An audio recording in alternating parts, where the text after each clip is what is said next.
조갑제 TV 시청자 여러분 안녕하십니까? 2023년 2월 2일 오후 4시입니다.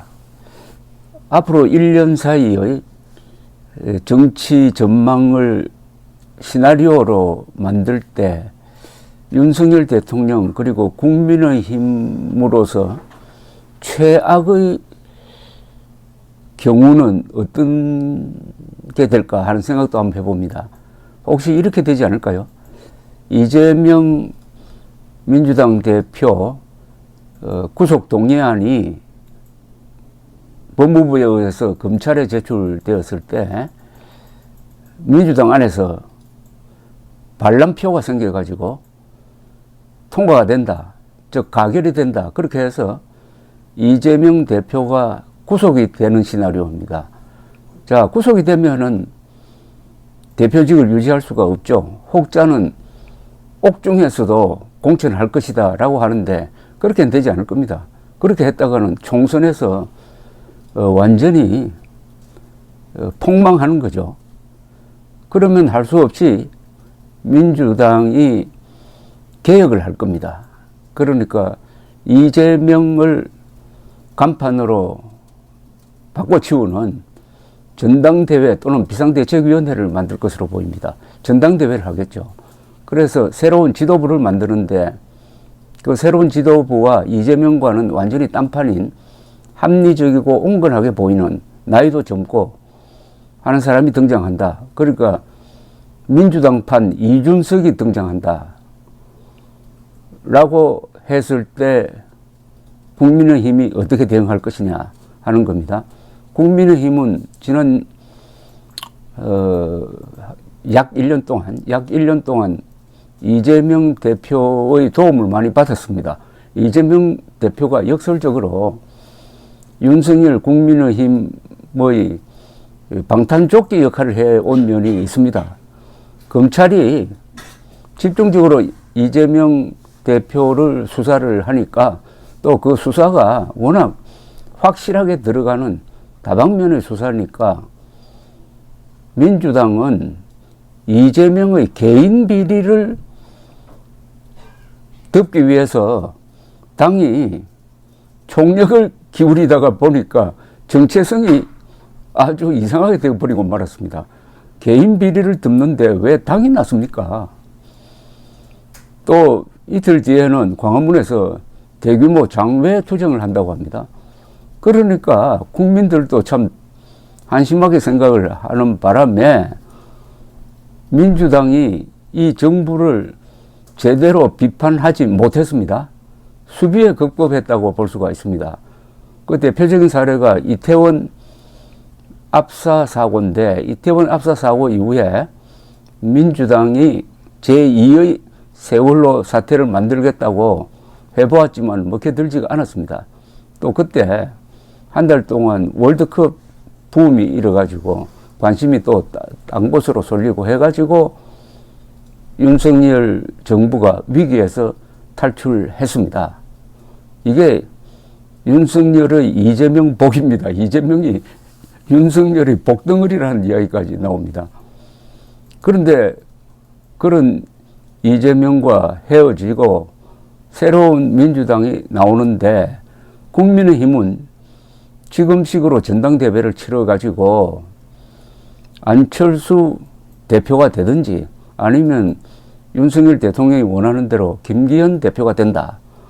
이랬을 때 새로운 얼굴을 민주당과 대결하면서 유권자들에게 표를 달라고 했을 때 유권자들이 어느 쪽으로 쏠릴 것이냐 하는 생각을 한번 해볼 필요가 있습니다. 그러니까 지금 진행되고 있는 국민의힘 전당대회가 과연 국민들의 마음을 잡는 데 성공할 것이냐 하는 겁니다. 지금 안철수 의원의 지지율이 거의 모든 여론조사에서 양자대결 구도로 가면은 김기현을 앞서는 것으로 나옵니다. 국민의힘 지지층에서 그렇다 이겁니다.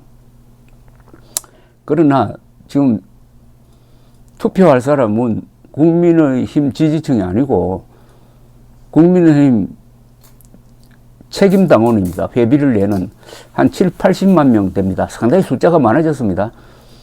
이준석 등장할 때의 그때의 당원보다도 당원이 한 2배 이상 늘었습니다.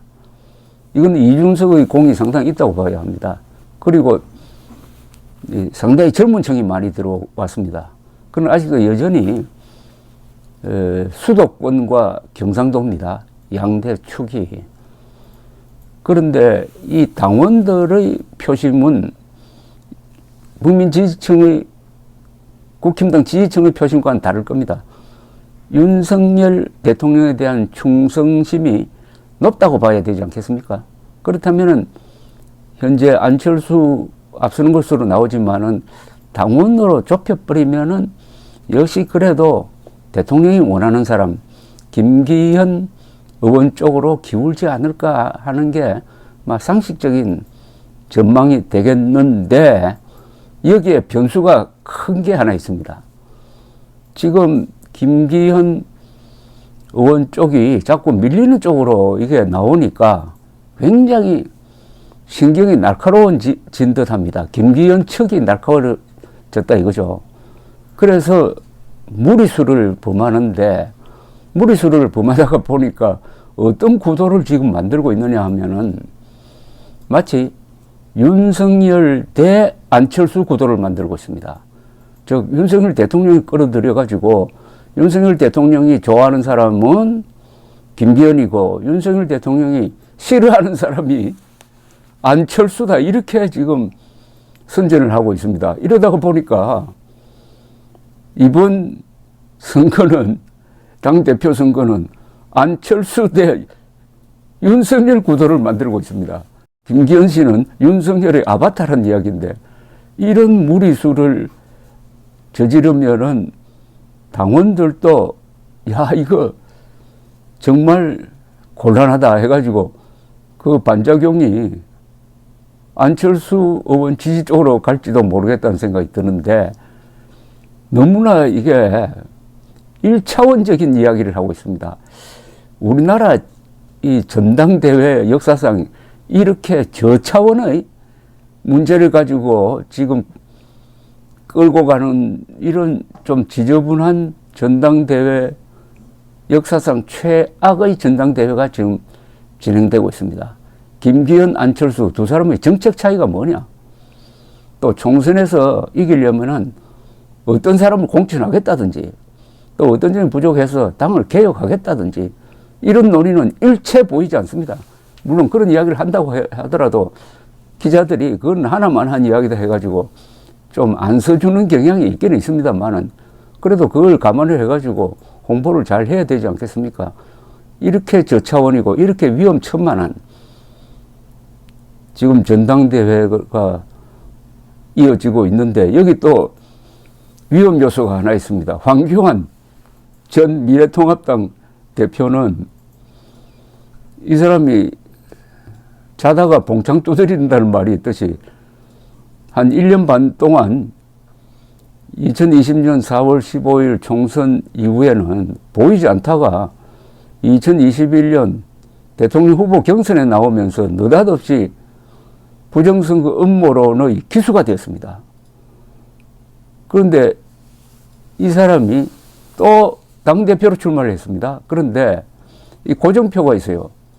음모론에 잘 속는 또 우리나라 이 보수 세력이라고 칭하는 사람 중에서 상당히 좀 문제가 있는 사람, 즉 음모론에 속는다면은 이건 보수 세력이 아닌데 보수 세력을 자처하면서 음모론에 속지 않는 사람을 거칠게 욕하고 하는 이런 사람들의 강력한 지지를 받아가지고 컷오프에 올라가가지고 본선 진출 4사람에 포함될 가능성이 거의 확실합니다.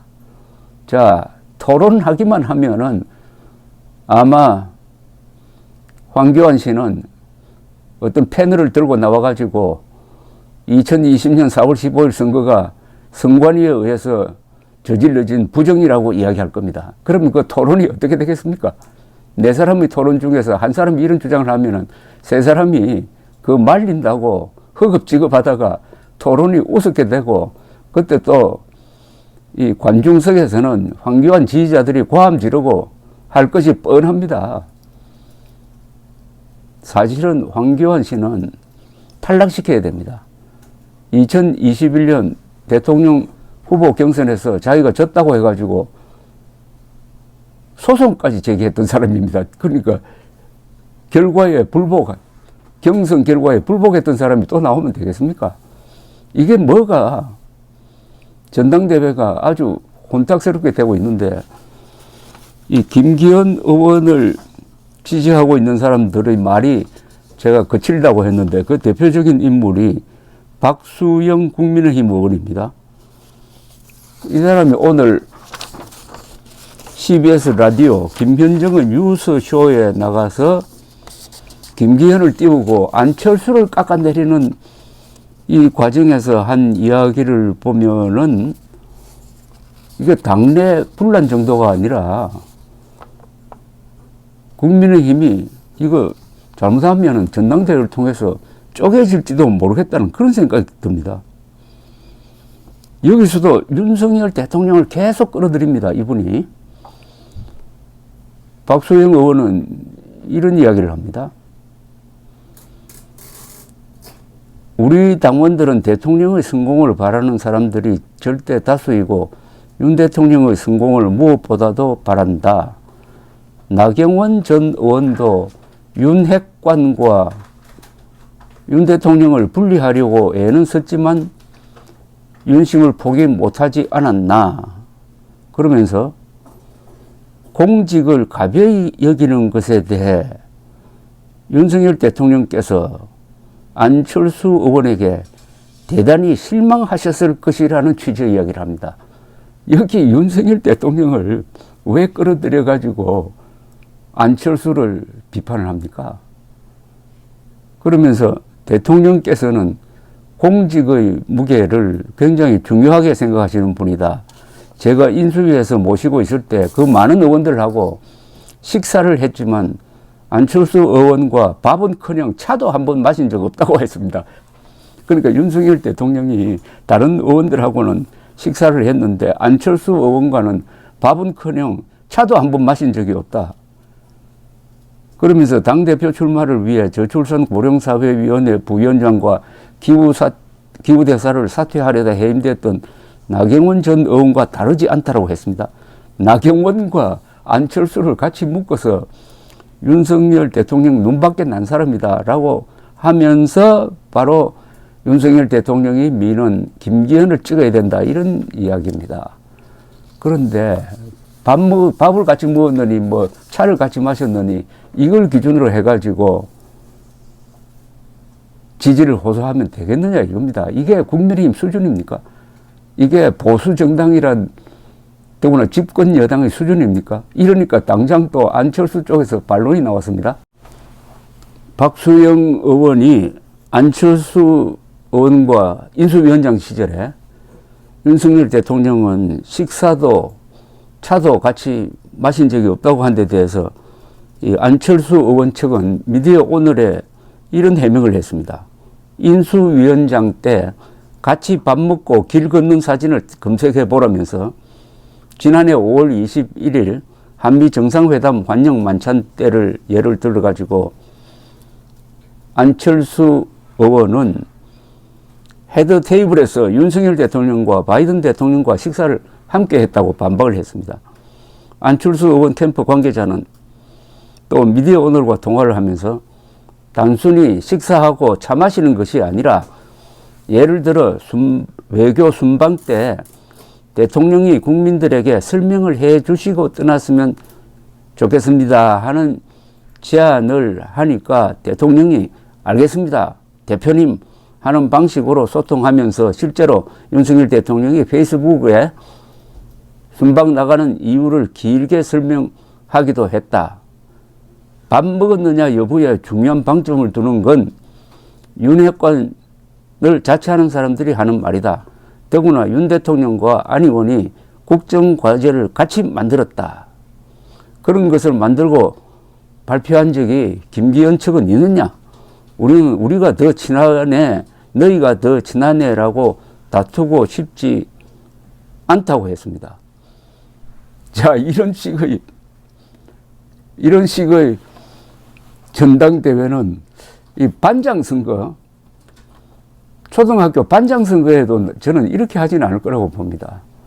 한국의 보수 세력이 이번 국민의힘 전당대회를 통해서 그 민낯이 드러날 텐데, 이게 배부른 보수 정당의 전형적인 모습입니다. 그래도 2021년에는 배가 고팠습니다. 정권을 놓쳐가지고 야당이었습니다. 그러니까 죽을 힘을 다해서 이준석 30대 대표를 만들어내는 그런 노력을 했는데, 이제 집권당이 딱 되고 나니까 완전히 과거의 공무원 집단으로 지금 돌아가고 있습니다. 결국 이런 모든 문제의 출발점은 한국 보수 세력이 자주국방 의지를 일찌감치 포기한 데서 비롯된다고 봅니다. 한미동맹이 좋기는 좋지만은 한미동맹과 핵우산에 너무 의존하다가 보니까 한국의 보수 세력은 자주국방 의지를 포기를 하고 사실은 사대주의적으로 바뀌고 말았습니다. 그렇게 되면은 국내 정치에 이게 영향을 줍니다. 국내 정치에도 어떤 영향을 주느냐 하면은 적을 적으로 보지 않게 됩니다. 자주국방을 포기하면은 그때부터 우리의 안보는 미국이 알아서 해준다. 이렇게 되니까 이 활개치고 있는 종북 세력, 반역 세력도 그냥 친구처럼 대하게 됩니다. 그게 아니고 우리 힘으로 북한 핵 무장 집단과 그게 연계된 남한의 종북 세력을 처단해야 된다고 작심을 하면은 아마 눈에 살기가 띌 겁니다. 이스라엘식으로. 그런데 미국이 알아서 해준다. 미국이 그런 악역은 다 알아서 해주니까 우리가 나서가지고 민주당이 종북 세력이다. 민주당이 김일성 주의자 집단이다. 이런 말을 할 필요가 뭐 있느냐. 좋은 게 좋은 거 아니냐. 요렇게 되는 겁니다. 요렇게 되면서부터 그 다음에 전당대회를 하더라도 제일 중요한 게 김정은 세력과 어떻게 대결할 거냐. 지금 총선에 이기기 위해서는 김정은 세력에 이겨야 되는데 그렇게 하려면 우리가 뭘 해야 되느냐 하는 이런 중대한 문제를 강 건너 불 보듯이 하고 대통령과 식사를 같이 한 적이 있느냐? 차를 같이 마신 적이 있느냐? 하는 걸 가지고 지금 표를 얻으려고 하는 이런 아주 비참한 모습을 보여주고 있습니다. 이 모든 문제의 출발점은 윤석열 대통령입니다. 윤석열 대통령이 왜 전당대회에 자신이 김기현을 민다는 그런 메시지를 왜 던집니까? 거기에 장제원 같은 사람이 나타나가지고 2019년 문재인 정권과 싸울 때 제일 앞장섰던 나경원 전 의원을 반윤 우두머리로 몰더니 오늘은 박수영 의원이 제2의 장제원 의원 역할을 하면서 안철수 의원을 공격을 하고 있는데 이걸 물끄러미 쳐다보고 있을 한 7, 80만 명 되는 투표권을 가진 국민의힘 당원들이 어떤 반응을 할 것이냐 하는 것은 아직 예측하기가 어려운데 일반적으로 한국인들의 독특한 심리가 방골 정신입니다. 권력을 빙자해가지고 오만하게 대하는 사람들에 대한 적개심을 다 가지고 있다는 걸 계산에 넣는다면은 이런 전략은 윤석열 대통령을 끌어들여서 득표를 하겠다는 전략은 부작용이 더 클 가능성이 있습니다. 감사합니다.